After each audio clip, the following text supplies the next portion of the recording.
بسم اللہ الرحمن الرحیم۔ السلام علیکم دوستو، ایزی لائف چینل سے آج آپ کی خدمت میں ایک نئی ویڈیو کے ساتھ حاضر خدمت ہیں۔ دوستو، آج جس بیماری کو ہم نے ٹاپک بنایا ہوا ہے اس کو شوگر کہتے ہیں، ذیابیطس بھی اس کا نام ہے۔ دوستو، مردانہ امراض کے بعد دوسرے نمبر پر جو ہماری ویڈیوز جس کی مختلف قسطیں ہوں گی اور طوالت بھی اختیار کریں گے، وہ شوگر سے متعلقہ، ذیابیطس سے متعلق ویڈیوز ہوں گی۔ اس کی وجہ یہ ہے کہ پاکستان کے علاوہ پوری دنیا میں شاید اس کے سب سے زیادہ مریض ہیں، اور اس کا مریض جو ہے وہ مختلف قسم کے ادویات اور بے جا پرہیزوں کی وجہ سے بمشکل اوسطاً 10 سال سے زیادہ وقت نہیں گزار پاتے اور موت کی وادی میں چلے جاتے ہیں۔ مرض کیا ہے، کس وجہ سے ہوتا ہے، کیوں ہوتا ہے، اس کا علاج کس طرح سے کیا جانا چاہیے، اور اس کا علاج ہومیوپیتھی میں کیا ہے۔ اس کے ساتھ ساتھ دوستو، اس مرض سے ہونے والے جو نقصانات ہیں، جو ہمارے جسم کی توڑ پھوڑ اور اس کا جو نقصان ہوتا ہے دوستو، اس کو الگ الگ ہم بیان کریں گے، اور انشاءاللہ کوشش کریں گے کہ ذیابیطس سے لاحق ہونے والے ہر مرض کا ہومیوپیتھک علاج ہم بیان کر سکیں۔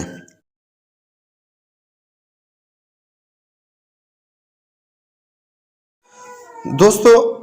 کہتے ہیں کہ زیادہ میٹھا اور زیادہ کڑوا آدمی اچھا نہیں ہوتا۔ شوگر کا یا میٹھے کا بالکل کم استعمال بھی پٹھوں کو کمزور کر دیتا ہے، اور بہت زیادہ استعمال بھی آپ کو ذیابیطس کا مریض بنا سکتا ہے۔ دوستو، اس ویڈیو میں آسان الفاظ میں شوگر کو سمجھانے کی کوشش کریں گے، اور اس کی آسان ترین ادویات جو اگر کوئی بندہ پوری زندگی بھی کھاتا رہے تو اس کو نقصان نہ ہو، انشاءاللہ وہ بھی ساتھ ہم بتائیں گے۔ اور عام جسمانی تھکاوٹ سے جو ذیابیطس سے ہوتی ہے، اس سے لے کر گینگرین تک، یعنی ذیابیطس کی وجہ سے کسی عضو کے کاٹنے کی نوبت جو آتی ہے اور عضو کی جو خرابت ہوتی ہے، اس کا علاج بھی انشاءاللہ ہم ان ویڈیوز میں بتائیں گے۔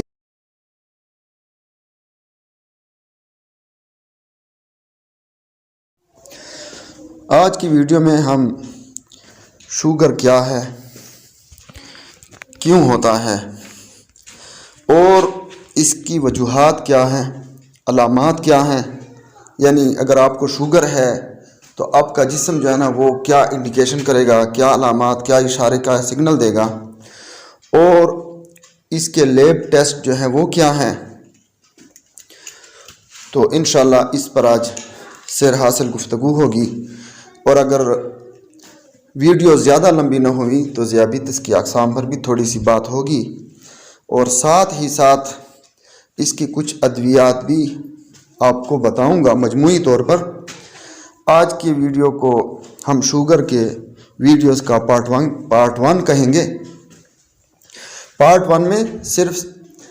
ہم یہ دیکھ سکیں گے کہ اس مرض سے ہم کیسے اپنے آپ کو بچا سکتے ہیں، اور اگر یہ مرض لاحق ہو جائے تو ہم کس طرح سمجھ سکیں گے کہ ہمیں شوگر لاحق ہے۔ دوستو، شوگر یعنی ذیابیطس ایک یونانی لفظ ہے۔ شوگر، جس کو ہم عام زبان میں شہد یا مٹھاس بھی کہتے ہیں، اور اس سے اگر مرض کا نام لیا جائے تو ذیابیطس یا شوگر سے مراد یہ بھی لیا جا سکتا ہے کہ پیشاب زیادہ آئے، اور وہ بھی سفید رنگ کا جو بار بار آئے، نہ بجھنے والی پیاس لگے، جتنا بھی پانی پیو اتنا زیادہ پیشاب آئے، اس کے ساتھ بہت زیادہ کمزوری کا احساس ہو۔ ذیابیطس یا شوگر کے اصل وجوہات میں سے فاسٹ فوڈز، کولڈ ڈرنکس، چکناہٹ کا کثرت سے استعمال، سگریٹ نوشی، کثرت غم اور کام کی کثرت، ورزش کی کمی یعنی ہر وقت بیٹھے رہنا، روٹی کھا کے کھانا کھا کے جو ہے نا پھر بھی کچھ بھی حرکت نہ کرنا، آرام سے سوئے رہنا، موٹاپا، شراب نوشی اور ہر وقت کھاتے رہنا، وزنی کام بالکل نہ کرنا اور چکنائی والی غذائیں کھانے سے اکثر یہ مرض لاحق ہوتا ہے۔ بنیادی طور پر جب انسان ان سب عادات کا شکار ہو جاتا ہے تو ہمارے جسم کے اندرونی نظام پر اس کا اثر ہونا شروع ہو جاتا ہے، اور چونکہ شوگر کا مرض ہمارے جسم میں لبلبا کی بے ترتیبی کی وجہ سے ہوتا ہے۔ لبلبا یا پینکریاز یہ معدے کے عین نیچے واقع ہے اور یہ مختلف سیل الفا اور بیٹا سیلز رکھتے ہیں۔ بیٹا خلیات کا کام انسولین ہارمون کا اخراج ہوتا ہے، جبکہ الفا خلیات گلائکوجن کو خارج کرتے ہیں۔ جب گلوکوز گلائکوجن میں تبدیل نہ ہو اور جسم میں انسولین کی کمی ہو جائے تو خون گلوکوز کو جذب کرنے سے قاصر ہو جاتا ہے، اور یہ تب ہوتا ہے جب ہمارا لبلبا صحیح طریقے سے کام کرنا چھوڑ دیتا ہے۔ جب خون گلوکوز کو جذب کرنے سے قاصر ہو جائے تو خون میں شکر کی مقدار بڑھ کر پیشاب کے ذریعے خارج ہونے لگتی ہے اور جسم کی توانائی آہستہ آہستہ کم ہونے پر جسم کمزور اور لاغر ہو جاتا ہے۔ چونکہ بار بار بڑی مقدار میں پیشاب آتا ہے تو بڑی مقدار میں پیشاب کے خارج ہونے سے جسم میں پانی اور دوسرے نمکیات کی کمی ہونا شروع ہو جاتی ہے، اور اس کمی کو پورا کرنے کے لیے پھر پیاس کی شدت میں اضافہ ہو جاتا ہے، اور یہی پیاس اور پھر پیشاب کی زیادتی آخر میں جو ہے نا اس کیفیت کو ہم ذیابیطس کہتے ہیں۔ اصل میں ذیابیطس جسم کے ان تمام اعضاء کی بدولت ہوتا ہے جو شکر کو کنٹرول کرتے ہیں، اور ان اعضاء میں بے قاعدگی پیدا ہونے کے سبب یہی ذیابیطس کا مرض لاحق ہو جاتا ہے۔ دوستو، کسی بندے کو چاہے میل ہو فیمیل ہو، چھوٹا ہو بڑا ہو، اس میں شوگر کی علامات کیا ہوں گی یہ ہمیں جاننا چاہیے۔ اگر پیشاب اور بھوک کی زیادتی ہے، پیشاب بھی بار بار آتا ہے اور زیادہ مقدار میں آتا ہے، اور اگر کپڑے پر پیشاب لگ جائے تو کپڑا بھی سخت کھردرا ہو جاتا ہے، اور حد سے زیادہ نہ بجھنے والی پیاس لگتی ہے، مریض کا بھوک کی وجہ سے جسم کی کپاہٹ کا ہونا، یعنی اگر بھوک لگ جائے تو جسم جو ہے نا وہ برداشت بھوک کو نہیں کر سکتا، لیکن کھانے کے باوجود، زیادہ کھانے کے باوجود بھی جسم لاغر ہونا لگتا ہے، مزاج چڑچڑا، غصیلا اور ہمہ وقت صحت کی فکر میں مستغرق ہوتا ہے، مریض کے ہاتھ پاؤں سرد مگر ہتھیلیاں اور تلوے گرم ہوتے ہیں، وزن میں کمی، گردن پتلی اور لمبی ہو جانے لگتی ہے، چہرہ بالکل کمزور نظر آتا ہے، جلد مستقل خشک اور خارش زدہ ہونے لگتی ہے، زخم، پھنسی، پھوڑے اور عام زخم بھی ہفتوں تک ٹھیک نہیں ہوتے، معمولی بخار یعنی جسم کا گرم رہنا ہر وقت رہتا ہے، خاص کر تلووں اور ہتھیلیوں کا گرم رہنا اس کی عام نشانی ہے، جنسی کمزوری جس میں انتشار آہستہ آہستہ ختم ہونے لگتا ہے، دل کی دھڑکن تیز ہونے لگتی ہے، بلڈ پریشر بڑھ بھی سکتا ہے، کم بھی ہو سکتا ہے، اعصابی تناؤ جو کہ کمر کے پچھلے حصے میں ہو، منہ کا ذائقہ بھی کڑوا ہونے لگتا ہے، زبان کا رنگ سفید ہونا ہوتا ہے، منہ سے بھی شدید بو آنے لگتی ہے، ذرا سی محنت سے سانس کا پھول جانا، زیادہ پسینے کا آنا اور نیند کا بھی کم ہو جانا، جبکہ غنودگی کا زیادہ ہونا اور بعض اوقات نظر کا بھی چلے جانا اس میں پایا جا سکتا ہے۔ اندھا پن، دھندلاہٹ، آنکھوں سے پانی کا زیادہ آنا اور گردوں کے مقام پر درد اور دکھن کا پایا جانا، نہانے سے خوفزدہ ہونا، دانت خراب ہونا شروع ہو جاتا ہے، کانوں کا بہنا بھی ہو سکتا ہے، درد اور سماعت میں جو ہے اس میں بھی کمی ہو سکتی ہے، اعضاء سن ہونے لگتے ہیں، اعضاء میں سوئیاں چبھنے کا احساس خاص کر ہاتھوں اور پیروں میں اور ٹانگوں میں بےحد کمزوری، لاغری اور زیادہ دیر چلنے کے قابل نہ ہونا، جبکہ بڑھاپے میں شوگر کی وجہ سے موتیابند آنکھوں کا ایک مرض ہے، وہ بھی جلدی آ سکتا ہے اور اس میں جو ہے پیچش، خاص کر خونی پیچش لاحق ہو سکتی ہے۔ شوگر کے مرض میں سر کے بال بھی گر سکتے ہیں اور قبل از وقت سفید ہو سکتے ہیں، خون کی شدید کمی بھی ہو سکتی ہے، پیروں کے ناخن خراب ہونا شروع ہو جاتے ہیں اور کمر کے موہروں میں ہمہ وقت درد ہوتا ہے، کندھوں میں شدید کھنچاؤ، پیروں میں ہمہ وقت بے چینی۔ دوستو، ان علامات کے بتانے کا مقصد یہ نہیں ہے کہ یہ جس بندے کی جسم میں موجود ہو اس کو شوگر ہو سکتی ہے، یعنی یہ شوگر کی علامات ہو سکتی ہیں، ضروری نہیں کہ وہ بندہ شوگر کا مریض ہو سکتا ہے اس کو کوئی اور مرض لاحق ہو، تو اس لیے وہ دوسرے مرضوں کی طرف دھیان دیتا رہے، صرف اور صرف اس کو شوگر پر محمول نہ کرے۔ اور اس کے لیے یہ چیز بھی اہم ہے کہ ان علامات میں وہ اپنے کو گاہے بگاہے ٹیسٹ کرتا رہے، لیبارٹری میں جاتا رہے، ڈاکٹروں کا اپنا معائنہ کراتا رہے، تاکہ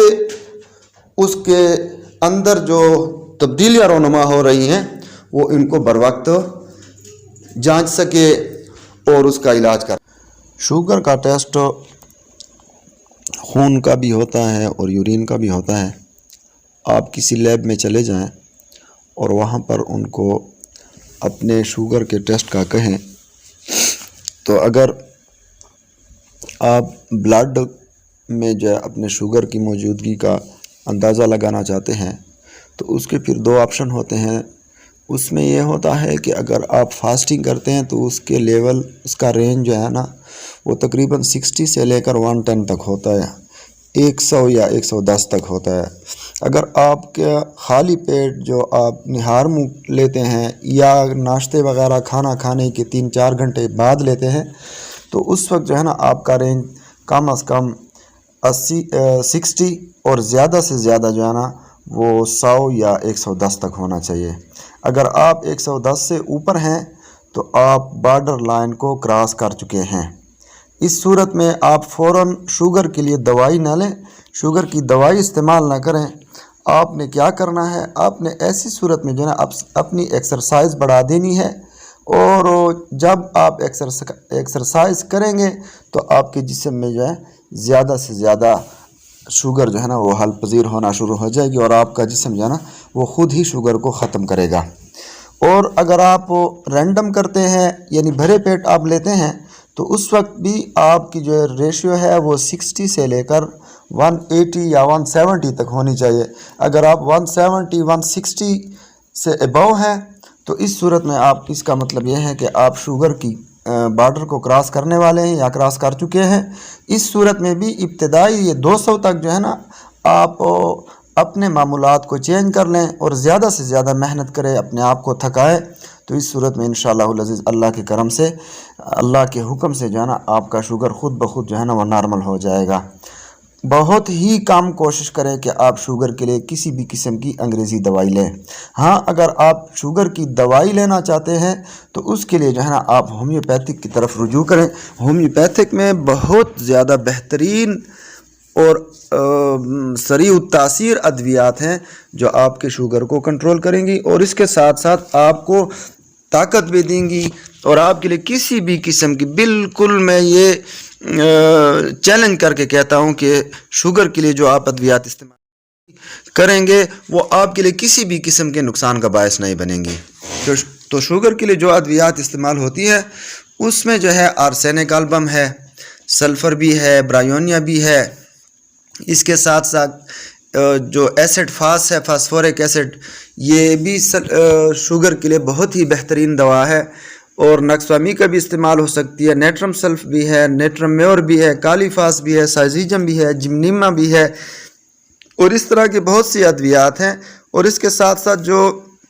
اینٹی میازمیٹک ادویات استعمال ہوتی ہے، کارسینوسینم اور دوسری جو ہے میڈورینم جو ہے اس میں بہت زیادہ استعمال ہوتی ہیں. تو دوستو یہ تو آپ کو میں نے سرسری مجموعی طور پر کچھ ادویات بتا دی ہیں. آئندہ جو اس کے پارٹس آنے والے ہیں دوستو، اس میں مستقل طور پر میں آپ کو نسخہ جات بتاؤں گا